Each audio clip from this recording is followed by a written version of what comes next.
Whenever someone pictures anything involving zombies, the first image that one usually gets is Daryl Dixon with his iconic crossbow, huff and gruff in the face of the dead.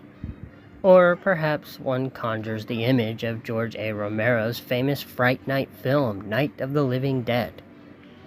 Maybe it's Resident Evil that comes to your mind.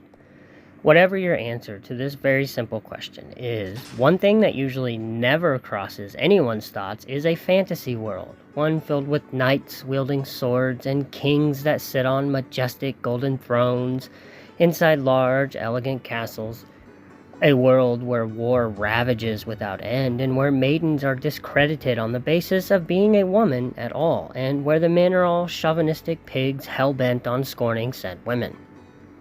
When anyone comes up to me and asks me where I get my ideas from when it comes to my writing, I've never really known what to say, answering casually with, "Oh, I just wanted to write something," or "I have no idea, they just come," which are both quite bland answers to be had, if I'm being honest with all of you. But for the Necromancer, the answer has never been more clear in my mind.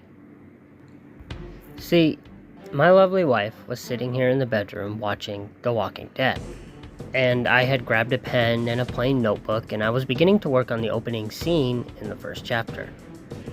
I sat my pen down, and I was just sitting there listening to some Spotify, swaying and bobbing along to Bon Jovi like it's 1985, and I looked up at her and I said, "I wonder if zombies would be good in a fantasy setting." And as I said this, we watched the Whisperers launch all-out war on the good guys, where they were all standing idly by in makeshift armor pieces and barbaric weaponry. The ironic thing here, though, is that I didn't actually think it would work all that well. My wife, being the wonderful person that she is, said, "Write it and find out." And so I snatched up my pen and I started scribbling out some nonsense about a lonely wanderer, cloaked and injured, making his way through a dark forest where something is stalking him from the shadows surrounding him as he advances forward. Why is this man injured? I couldn't tell you, but as I was writing this opening scene, I began to ask myself that very question, which only evolved into whatever the hell it's become now.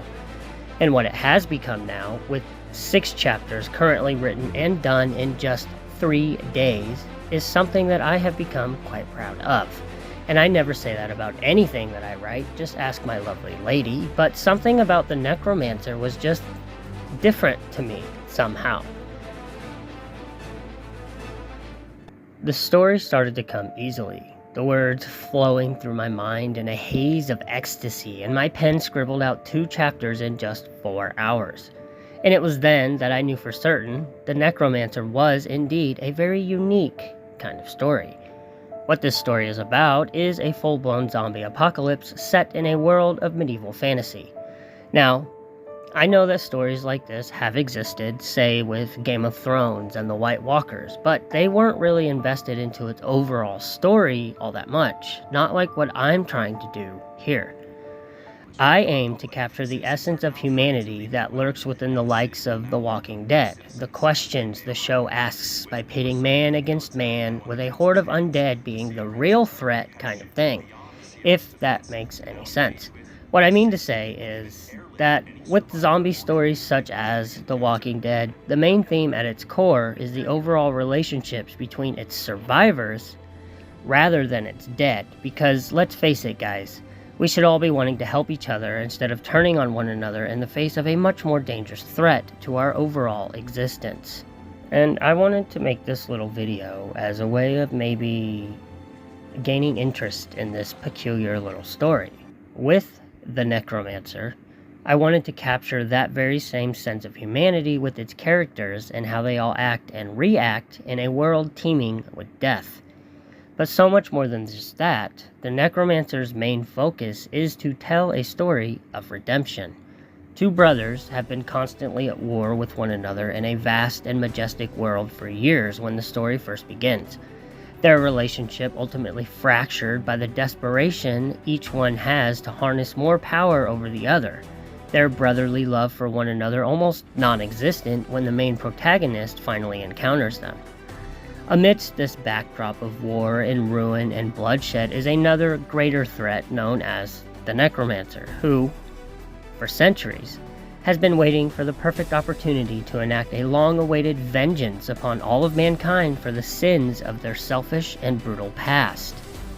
These two brothers, King Radavad and King Dryland, are so torn with one another, their hatred for each other blinding them to the truth that is right in front of them when the Necromancer finally unleashes his army of dead upon the world of Immortalia.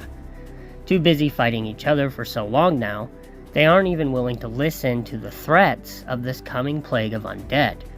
It's a classic story for sure, one that's been told before, at least probably so, but with the Necromancer, I wanted to try and push those existing boundaries to their absolute extremities.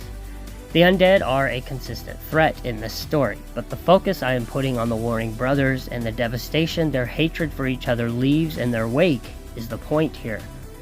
The zombies are something I thought would add an extra layer of concern to an already emotional and brutal journey.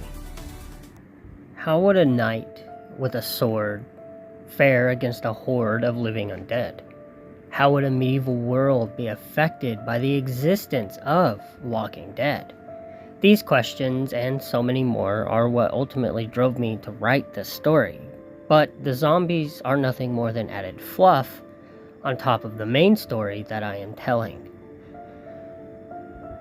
The relationship of the two brothers is tested when the story first begins, and in order to resist the rise of the undead threat, they must look past their differences and agree that there exists a much bigger threat to the entire world that they are both sworn to protect and watch over as kings. I want to push the limits of humanity in a way that's never been seen before with this story, and I hope you guys all come and check it out for yourselves. This is an idea that I have been playing with for a good while now, long before the first word was ever written. One that I have probably annoyed my wife with about asking if I should try to write it at all. And I can honestly say that I'm quite happy with the results up to this point. In fact, I've never been nearly as proud to have written something before this one, and if that sounds like I'm exaggerating, trust me guys, I am not. I don't think I'm all that interesting or even good as a writer, but I love writing, and I love sharing what I write with all of you. The Necromancer will be an ongoing series with new chapters being released every Saturday night at 6 p.m. A schedule like this ensures that I stay caught up with all of my content that I'm working on, and I hope to see you guys there each and every week. Also, because I am an author, I would feel irrelevant if I didn't give any mention to my latest book release, Beneath the Light of the Moon, which is available now in paperback on Amazon, link in the description if you're interested in checking that out and want to further support me and my channel, and it's also available for purchase on Kindle too.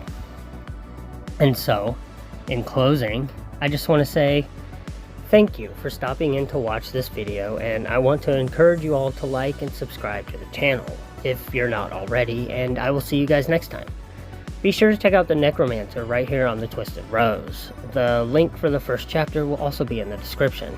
I have been the one and only Samantha Rose, and I look forward to seeing you guys again.